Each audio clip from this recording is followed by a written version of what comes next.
ဒါနဲ့ဒီလိုရအောင်ပြောတဲ့တတ်ထုပြောကရေနဲ့တွေ့ရင်တော့ပေါက်ကွဲစေတတ်ပါလိတတ်ထုလို့ပြောလိုက်တာနဲ့ကျွန်တော်တို့စိတ်ထဲမှာအလွန်ခိုင်ခန့်ပြီးမာကြောတဲ့အရာလို့လူတိုင်းတွေးမိကြမှာပါဒါပေမဲ့ထူးထူးခြားခြားဆိုရီယန်လို့ခေါ်တဲ့တတ်ထုကတော့တာမန်တတ်ထုတွေနဲ့မတူဘဲထူးခြားဆန်းပြပါလိသူကငွေရောင်တောက်တောက်နဲ့အရန်ကိုမှပျော့ပြောင်းလွန်းတဲ့အတွက်မိဖို့ကြောင့်သုံးတဲ့ဓာတ်တစ်ချောင်းကိုယူပြီး cheese cake ကိုလှီးတယ်လို့မျိုးအလွယ်တကူလှီးဖြတ်လို့ရပါလိ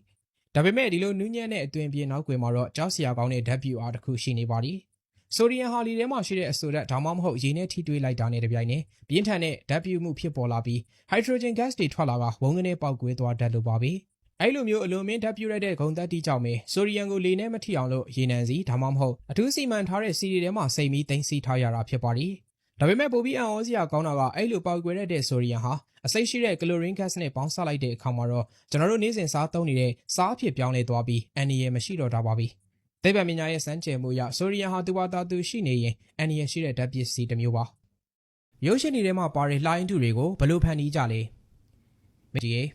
ဲရုပ်ရှင်တွေဇာတ်ကားတွေထဲမှာတဘာဝဘေးအန္တရာယ်ကားတွေရိုက်လို့ရှိရင်ရေလိုင်းကြီးတွေဖန်တီးတာကိုမြင်မှုကြမှာပါတခါတလေမှာဒါဟာကွန်ပျူတာအထူးပြုလုပ်ချက်နဲ့ပြုလုပ်တာမျိုးလည်းရှိသလိုတဘာဝအတိုင်းစက်တွေနဲ့ဖန်တီးတာမျိုးလည်းရှိပါတယ်များသောအားဖြင့်တော့ရေနဲ့ပတ်သက်တဲ့ဇာတ်ကားတွေကိုရိုက်ကူးတဲ့အခါမှာရေလိုင်းတူတွေကိုဖန်တီးဖို့အတွက်ဒီလိုမျိုးကြီးမားတဲ့ hydraulic စက်ကြီးတွေကိုအသုံးပြုကြပါတယ်ဒီစက်ကြီးတွေဟာပင်လယ်ပြင်နဲ့တရံတူတဲ့အေယာမရေကန်ကြီးတစ်ခုထဲမှာ hydraulic စနစ်ကိုအသုံးပြုပြီးရေလိုင်းဖြစ်ပေါ်ဖို့အတွက်ပထမဦးဆုံးရေတွေကိုနောက်ကိုဆွဲယူလိုက်ပါတယ်အဲ့လိုဆုပ်ပြီးသွားရင်တော့အရှိန်နဲ့ရှေ့ကိုပြန်တွန်းပို့လိုက်တာဖြစ်ပြီးအဲ့လိုတွန်းပို့ခြင်းကပဲရေလိုင်းတွေကိုဖြစ်ပေါ်စေတာဖြစ်ပါတယ်ဆိုတဲ့အတွက်ဒီလိုမျိုးရေလိုင်းတွေဖြစ်ပေါ်လာတဲ့အခါမှာလိုင်းစီးကျင်တာပဲဖြစ်ဖြစ်ဒါမှမဟုတ်လို့ရှိရင်ရုပ်ရှင်ဇာတ်ကားတွေမှာရေလိုင်းကြီးတွေဖြစ်ဖန်တီးကျင်တာပဲဖြစ်ဖြစ်ဘလို့အထူးပြုလုပ်ချက်မှမပါပဲစက်ကရိယာကိုအသုံးပြုပြီးပဲရေလိုင်းတွေကိုဖန်တီးလို့ရသွားမှာဖြစ်ပါတယ်လူတွေဟာလည်းပဲဒီလိုနေရာမျိုးမှာစော်ကစားရတာကိုကြိုက်နေတတ်ကြသလိုတကယ်ကိုမှညံကောင်းတဲ့တီထွေမှုတစ်ခုလည်းဖြစ်ပါတယ်လိုင်းစီးရတာကြိုက်တဲ့သူတွေအတွက်လည်းတကူးတကကိုဒီလိုရေလိုင်းဖန်တီးတဲ့ဆက်တွေကိုဖန်တီးပေးထားပြီးအေယာမဝါတာဘတ်ဂျီတွေကိုစောက်လုပ်ကြပါတယ်တကယ်ကိုမှညံကောင်းတဲ့လူမျိုးတွေပါပဲအီရန်နိုင်ငံမှာရေတလီတာကစီတလီတာထက်ပိုပြီးတော့ရေကြီးပါတယ်ကမ္ဘာမှာလောင်စာဆီအများဆုံးထွက်တဲ့နေရာတွေကတခုအပါဝင်ဖြစ်ပြီးအရှေ့လေပိုင်းကဒေသတွေလိုတော့သူတို့ဟာရန်ကြီးချမ်းသာကြတဲ့ထဲမှာမပါပါဘူးနိုင်ငံဟာလည်းပဲရိုင်တိရိုင်တိုင်ဖြစ်နေသလိုသူတို့နိုင်ငံဟာအမေရိကန်နဲ့မိတ်ဖက်ကုန်သွယ်ခွင့်မရှိတာဖြစ်တဲ့အတွက်နိုင်ငံတွေမှာစီရီဟာအမြောက်အများပိုရှန်နေပါတယ်ဘယ်လောက်ထိပိုရှန်နေရလဲဆိုတော့အီရန်နိုင်ငံတွေမှာစီတလီတာရဲ့တန်ဖိုးကဒေါ်လာနဲ့တွက်မယ်ဆိုရင် 3.60 ပဲရှိပါတယ်ရေတလီတာကမှအဲ့ဒီထက်အများကြီးပိုနေပါသေးတယ်အဲဒါကြောင့်မလို့အီရန်တွေဟာသူတို့နိုင်ငံတွေကစီတွေကိုပြင်ပကိုရောင်းစားဖို့အတွက်စီမောင်ခိုကူးကြပါတယ်အဲ့လိုကူးတဲ့နေရာမှာဘယ်လိုမျိုးပဲတည်ယူပို့ဆောင်ရေးပဲလုပ်လို့အများကြီးတည်ယူပို့ဆောင်နိုင်ခြင်းမရှိပဲလန်ခုလက်မှာပြက်စီးတာမှောက်ကြတာပေါက်ကွဲတာနဲ့စားသဖြင့်အန္တရာယ်များတာတွေအများကြီးဖြစ်ကြပါတယ်နောက်ပိုင်းမှာတော့အီရန်တွေဟာစီကိုမောင်ခိုကူးဖို့အတွက်တစ်ဖက်နိုင်ငံနဲ့တစ်ဖက်နိုင်ငံမြေအောက်ထဲကနေပြီးတော့လိုင်ကူတွေတူးပြီးအဲ့ဒီလိုင်ကူတွေထဲမှာပိုက်လုံးတွေထဲကစီကိုတစ်ဖက်နိုင်ငံတွေကနေလောင်းချလိုက်ပြီးတစ်ဖက်နိုင်ငံကနေပန့်နဲ့ပြန်ဆုပ်ယူတဲ့အထိပါပဲအဲ့လိုမျိုးခိုးထုတ်နေရတော့မှအီရန်နိုင်ငံရဲ့စီထွက်နှုန်းဟာကမ္ဘာမှာစီထွက်ဆုံးနိုင်ငံတွေကနံပါတ် 4 နေရာလောက်မှာသွားပြီးတော့ရပ်တည်နေစေဖြစ်ပါတယ်။ပြောင်းကိုဖျက်ဆီးခဲ့ပေမဲ့ပြားရီရဲ့ရန်မူတာကိုမခံခဲ့ရတဲ့လူသားအခုပြောပြမဲ့သူဟာမြင်းတဲ့အတိုင်းပဲပြောင်းတုံကိုဖျက်လို့ဖျက်ဆီးလုပ်ခဲ့ပါတယ်။သူဘာလို့အဲ့လိုမျိုးဖျက်လို့ဖျက်ဆီးလုပ်ရတာလဲဆိုတော့ပြားရီကသွားပြီးတော့သွားဆွဲနေတဲ့နေရာဟာအမိုက်ပုံးကြီးတစ်ခုဖြစ်နေလို့ပါ။ပြားရီဟာအဲ့ဒီအမိုက်ပုံးပတ်လေမှာအရန်ကိုမှဝိုင်းဝိုင်းလေအုံခဲနေတာဖြစ်ပြီးအဲ့ဒီအမိုက်ပုံးထဲမှာတော့ပြားပြင်မှာတကောင်ရှိတယ်လို့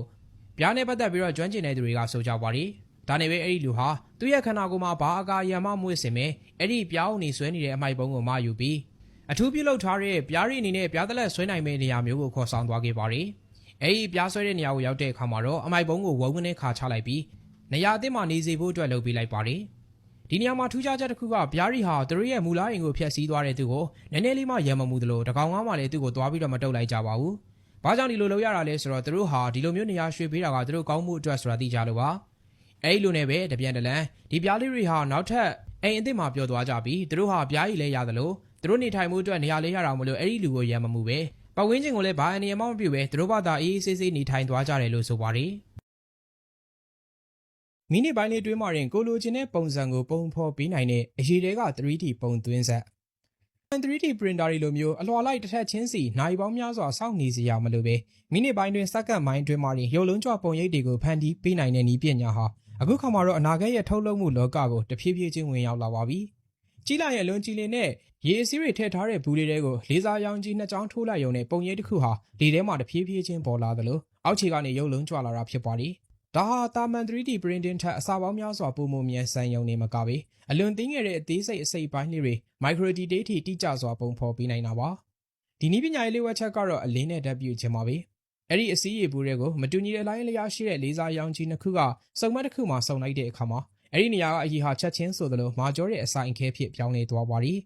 ဒါကြောင့်မလို့အပင်တွေလူရုပ်ပုံတွေရှုပ်ထွေးတဲ့စက်ပစ္စည်းအစိတ်ပိုင်းတွေကိုစက္ကန့်ပိုင်းလေးအတွင်းမှာနေအချောတက်ပြီးသားအနေအထားအနေနဲ့ဒီဆက်ကဖန်တီးပေးနိုင်တာပါ